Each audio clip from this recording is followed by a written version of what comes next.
मिरजेतल्या सुप्रसिद्ध अथर्व गारमेंट कंपनीला पूजाताई विशाल पाटील यांनी प्रचार दौऱ्यादरम्यान भेट दिली।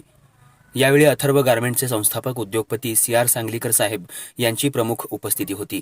सांगली लोकसभेचे उमेदवार विशालदादा पाटील यांच्या निवडणूक प्रचारानिमित्त गारमेंटमध्ये काम करणाऱ्या महिलांशी यावेळी संवाद साधण्यात आला। वसंतदादांनी जसे कारखाने उभे करून सांगलीकरांना रोजगाराची संधी उपलब्ध करून दिली, वेगवेगळ्या उद्योगधंद्यांच्या माध्यमातून सांगली, मिरज आणि कुपवाडमध्ये अनेकविध रोजगार उपलब्ध करून देऊ अशी ग्वाही पूजाताई पाटील यांनी दिली। महिलांचे प्रश्न सोडवण्यासाठी विशालदादा पाटील कटिबद्ध असल्याचं पूजाताई पाटील यांनी सांगितलं। प्रारंभी संभाजी ब्रिगेडचे अध्यक्ष राजेंद्र पाटील यांनी प्रास्ताविक केलं।